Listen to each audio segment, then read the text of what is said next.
Kalau ada seorang ahli yang mengatakan bahwa saya sudah menganalisa, ada dokumen saya ambil dari online, saya analisa kiri kanan, ini sama sekali bukan online. Dari mana, Mas? Yang ijazah Mas ambil?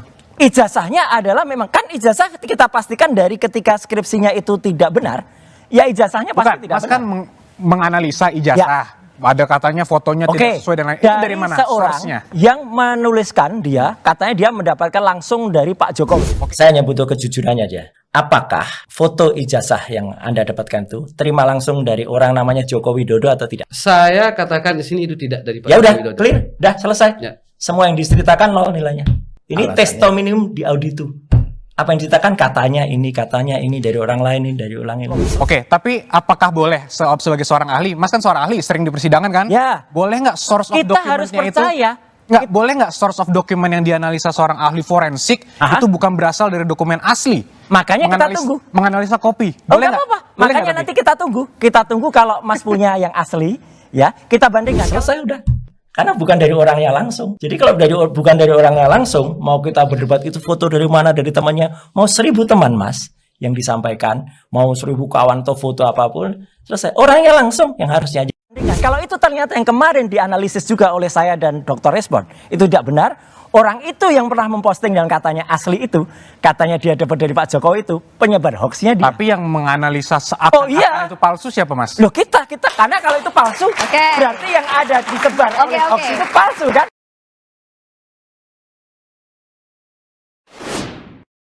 Polemik ijazahnya Pak Jokowi kan ini udah diverifikasi di KPU mestinya Mas Ilham. Dari mulai tingkat kota sampai ke KPU RI saat Pilpres. Ya, pertama saya ingin menjelaskan dulu tugas KPU dalam rangka melakukan verifikasi.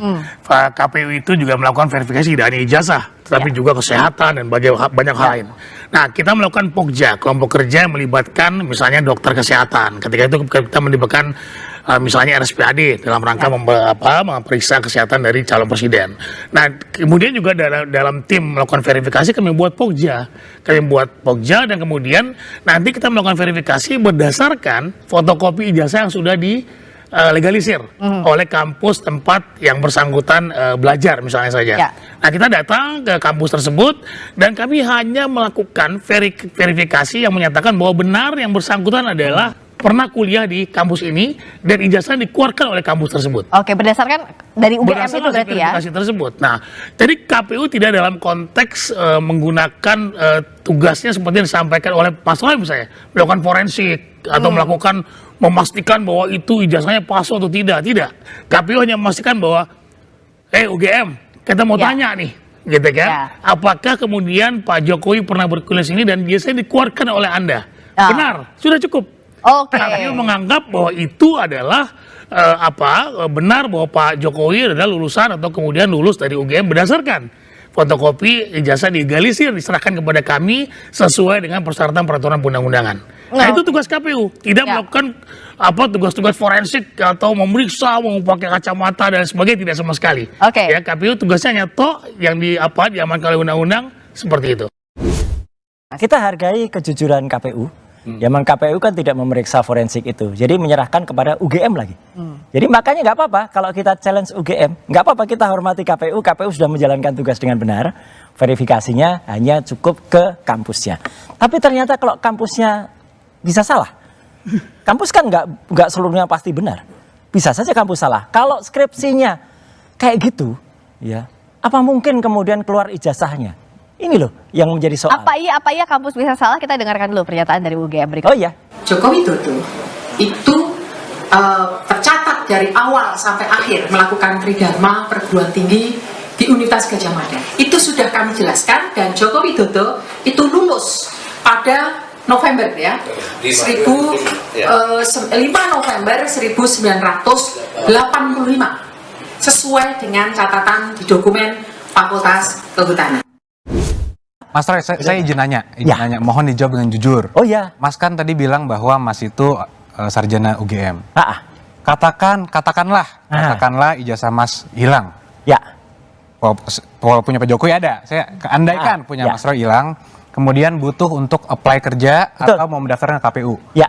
Kemana Mas Roy pergi untuk meminta legalisir? Ke UGM. Dan UGM. Ya. Dan UGM mengeluarkan bukan ijazah yang sama dengan kita lulus dulu loh. Oke. Ini yang penting. Iya, tapi Anda berarti ke surat UGM ya? keterangan. Oh iya. Oh iya, berarti mempercayakan UGM Loh, sebagai iya. yang karena mengeluarkan. saya lulusan sana asli, Mas. Oke, berarti clear. Berarti Pak Jokowi kemarin sudah diberikan verifikasi oleh UGM. Ya berarti kalau Anda konsisten ya clear. Oke. UGM sudah memberikan statement. Nanti bisa dilihat, Mas. Apakah ijazahnya Pak Jokowi yang katanya tidak pernah diserahkan kepada orang lain itu sama dengan yang beredar?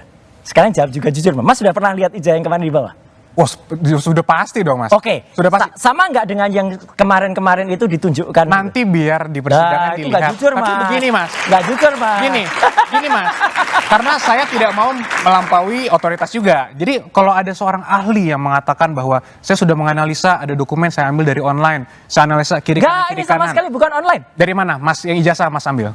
Ijazahnya adalah memang kan ijazah kita pastikan dari ketika skripsinya itu tidak benar, ya ijazahnya Bukan, pasti tidak Mas benar. kan menganalisa ijazah. Ada katanya fotonya tidak sesuai dengan itu dari mana seorang source-nya? yang menuliskan dia, katanya dia mendapatkan langsung dari Pak Jokowi. Oke, tapi apakah boleh sebagai seorang ahli, Mas kan seorang ahli, sering di persidangan kan? Ya. Boleh nggak source of Kita harus dokumennya itu? percaya.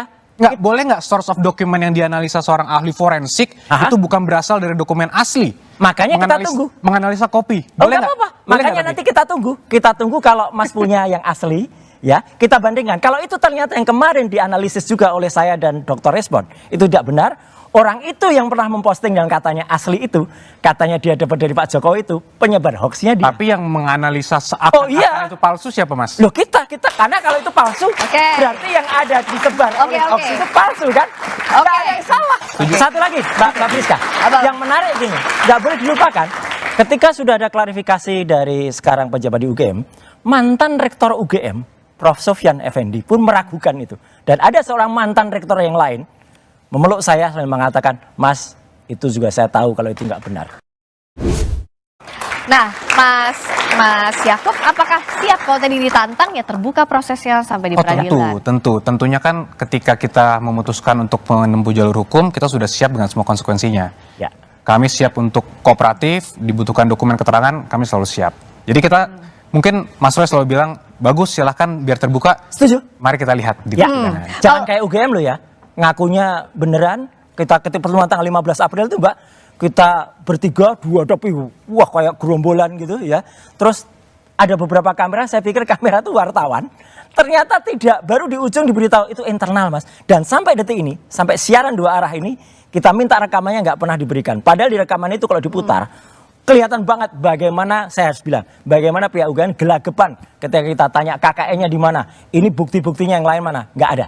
Dan itu ternyata hanya internal, padahal kita kira itu adalah seperti tadi usulan Prof. Koman, benar sekali, live streaming kalau perlu nanti semua orang Indonesia nonton. Oke, jadi kalau soal bukti, tentu nanti Mas Yakub akan melihatkannya saat persidangan. Tapi apa yang dipunya, apa yang untuk meyakinkan publik bahwa kalau Mas Roy kan bilang dari fontnya, skripsinya, apanya. Kalau dari Mas Yakub dan timnya Pak Jokowi apa? Sekarang telah terjadi seakan-akan yang tertuduh yang harus membuktikan. Karena Mbak nanya ke saya, apa yang bisa Anda bawa untuk membuktikan itu asli? Ini pola pikir yang sangat rusak. Seharusnya Mbak, yang terjadi itu, kita ada negara hukum, siapa yang mendalilkan harus yang membuktikan. Nah, inilah bukti bahwa ini harus di stop segera, tidak bisa dilanjutkan, bisa menjadi presiden buruk, dan ini harus dibuat terang benderang secepatnya. Karena kembali lagi, ini berpotensi untuk sangat merusak kredibilitas bangsa Indonesia secara umum. Karena begini, kalau Mas Roy kan sudah bilang, kenapa saya tanyakan, oke dalam hukum pembuktian kan memang siapa yang mendalilkan dia harus membuktikan. Koreksi Mbak, dua-duanya equal membuktikan. Nah oke, tunggu dulu. Kalau Mas Roy kan sudah bilang bahwa font dan lain-lain, tapi di sisi lain kan ditanya apa kantornya bahwa itu adalah asli yang dipegang, begitu? Apakah bisa menjaminkan? Tentu. Karena gini, Pak Jokowi sudah melewati semua tahapan pada saat beliau kuliah. Yang tadi dibilang KKN tidak ada, itu saya pastikan salah, karena ada. Dan semua sudah kami berikan detailnya kepada para penyelidik, untuk nanti ya silakan dilanjuti untuk di proses persidangan.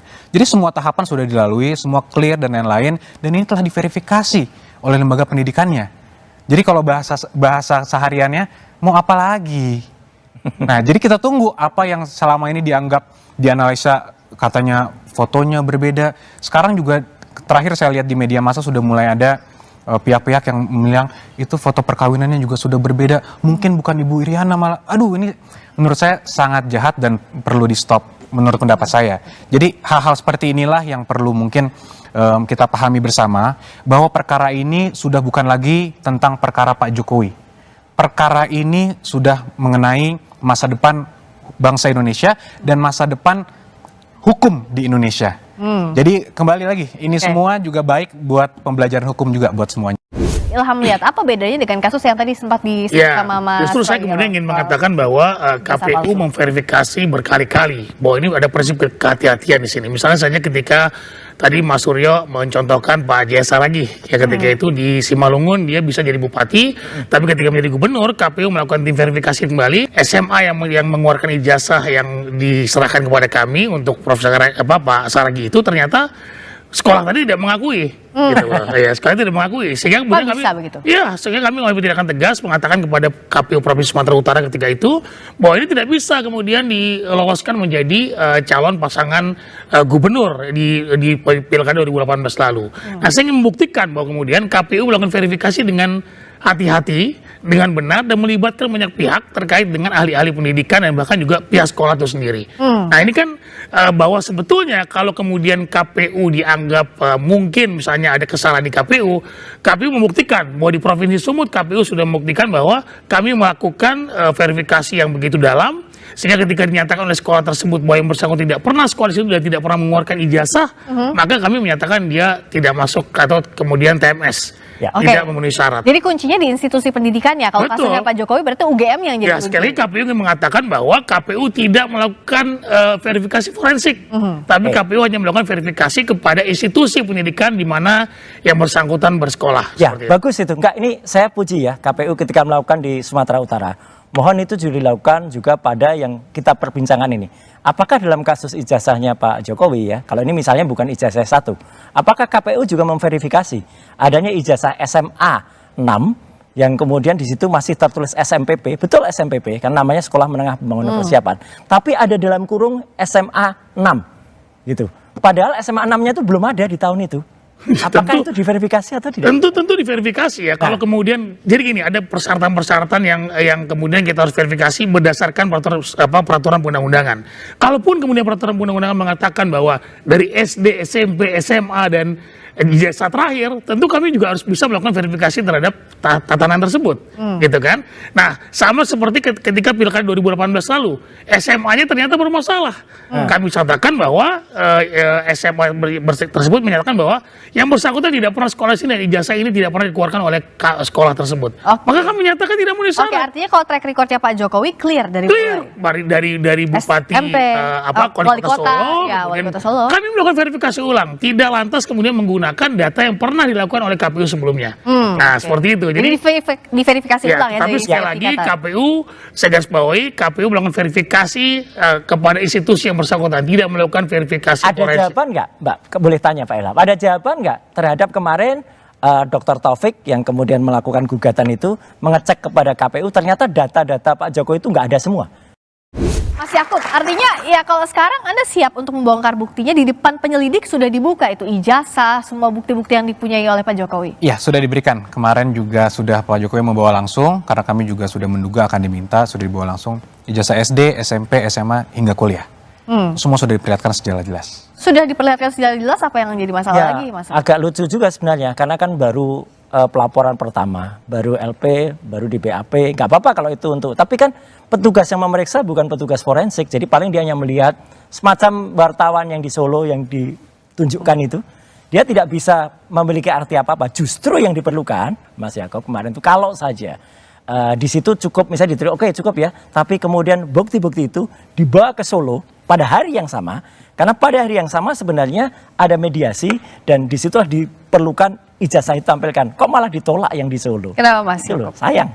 Untuk yang di Solo kebetulan karena itu ditangani oleh rekan kami yang lain, secara kode etik kami tidak bisa mengomentari, Mas. Tapi mengenai barang bukti, apakah ijazah nanti kenapa diperlihatkan hanya pada penyidik, tentunya kami menghormati proses dan kalaupun nanti dimintakan lagi di penyidikan atau di persidangan, tentunya kami siap untuk memberikan. Pasti itu diperlukan. Oke. Nah, tapi kenapa sih tidak ditunjukkan langsung aja bahwa ini ijazahnya asli loh? Kenapa harus lewat jalur pengadilan, lewat jalur penyelidikan, dan nanti juga sampai ke pengadilan? Tentunya pertama tidak ada kewajiban hukum Pak Jokowi ya untuk memperlihatkan itu. Dan ini akan menjadi presiden yang sangat buruk Mbak jika ini dilakukan oleh Pak Jokowi. Kenapa? Bayangkan jika ada seorang pejabat atau seorang masyarakat biasa lah yang dituduh.